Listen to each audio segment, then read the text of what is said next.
Hi, everybody. I'm Elizabeth Wentzien, the managing editor of Catamaran, and I'm very happy to introduce Marion de Booy Wentzien, our next reader. Marion actually wrote for True Story, Modern Romance, True Confessions, and True Love for 25 years. And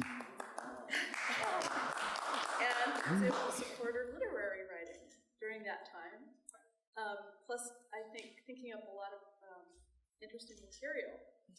She received the New Letters Literary Award as well as the Penn Syndicated Fiction Award twice. She's published more than 43 stories in various literary journals, as well as one novel, Desert Shadows. And she's been married to the same man for 57 years. Please welcome Marion de Booy Wentzien.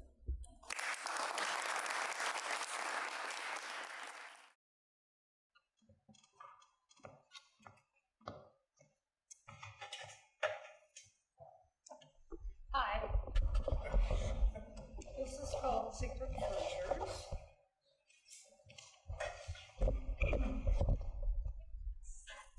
Anna was born in a war zone. She lived through the Civil War that killed her brothers and parents. She made her way from the blood and bodies from the rampaging soldiers and hid in a cemetery with other survivors. They ate weeds and an occasional bony cat. When she was 13, she made it up to into Mexico and crept over the border with a coyote.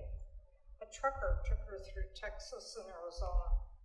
Once she reached the United States, Anna lived in a scramble of oleanders behind a gas station with a homeless woman.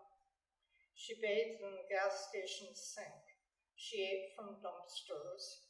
The old woman taught her English during the long days. Mitch first saw Anna when she was 15. He was 20. By then, she was being fostered in an American family 4 doors down from his dad's house.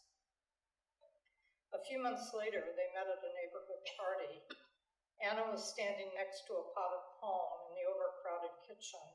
Mitch was on his 3rd beer. She was sipping a cola. She was wearing a short red and white flowered dress, and she was barefoot. There was something about her that just went straight to his heart.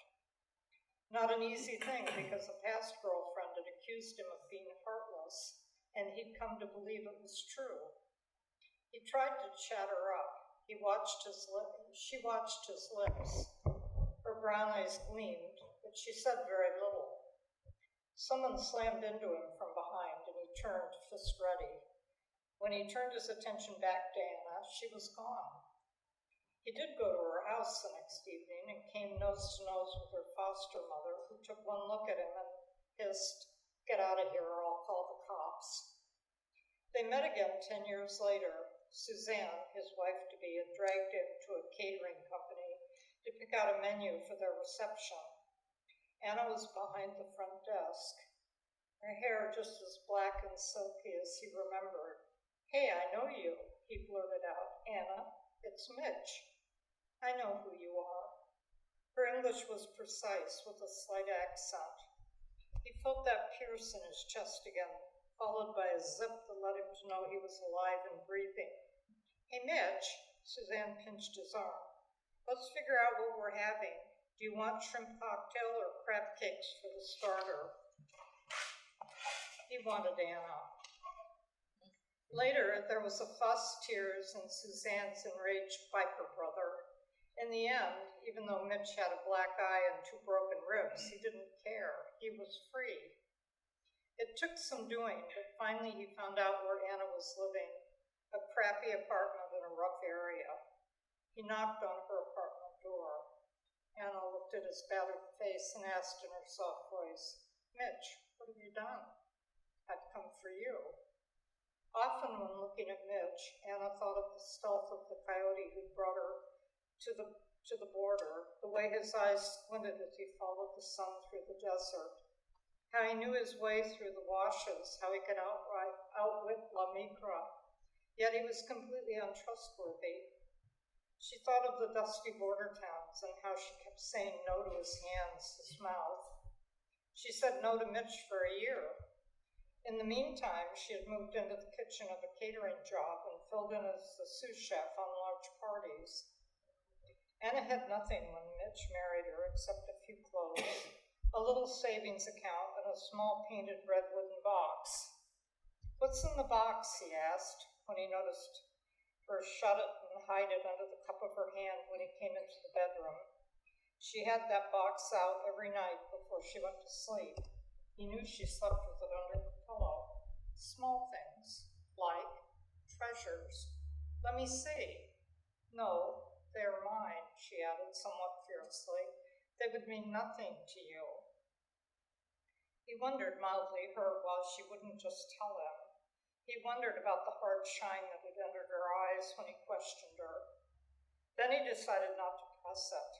He wasn't a particularly introspective man, and frankly, he didn't care much about secrets, who had them or why.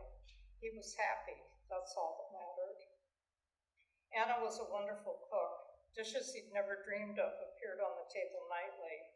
Her mother came to her in dreams. All the meals her mother had made. She packed his lunches. He was the envy of the construction crew. Thanks to Anna and her job and her cookbooks, they ate through all the countries of the world. His favorite was Japan, the noodles, the soups. Every New Year's Eve, Anna made him just one folded over cookie, complete with a fortune written by her in tiny blue letters on a white slip of paper. "Love can break," the first one said. It perplexed him a little. He wondered if she knew about Sally, the receptionist at work. Yeah, they'd kissed, but Sally meant nothing to him. "Where's your cookie?" he asked. "I already know my fortune," she answered. "You." She smiled and hugged him. The next year he opened Life Alone is Lonely. He looked across the table at her. "Not that I'm complaining or anything, but why can't I have a simple fortune, one that says you'll get a great bid and make lots of money?" She didn't answer. The third year he read, "Why?" It spooked him. He couldn't even eat the cookie. He got up and left the table and went onto the back patio, one he'd laid with old brick all hot summer long. Overhead the moon was solid and white. He felt small and miserable. He stayed there while she did the dishes and until he was sure she'd be sitting on the bed looking through her red box. It occurred to him that maybe the answer to these weird sayings were inside the box. On Saturday, he waited until she'd gone to the store. The box was under her pillow, tied shut with a thin white ribbon. He looked at the ribbon, knew his thick calloused fingers and his lack of small muscle coordination. Would never be able to tie the bow properly, and she'd know he'd opened it. And somewhere deep inside, he knew his peeking would be unforgivable to her. She'd leave and never come back. He put the box untouched back under her pillow. Gradually, his thoughts turned inward. Slowly, what the fortunes might mean occurred to him. He stopped seeing Sally and quit flirting with Rose, the cashier. The days passed quietly. He spent more time at home. They planted a garden together. At Christmas, Anna told him she was pregnant. He was anxious when he saw the fortune cookie on the little white china dish on New Year's Eve.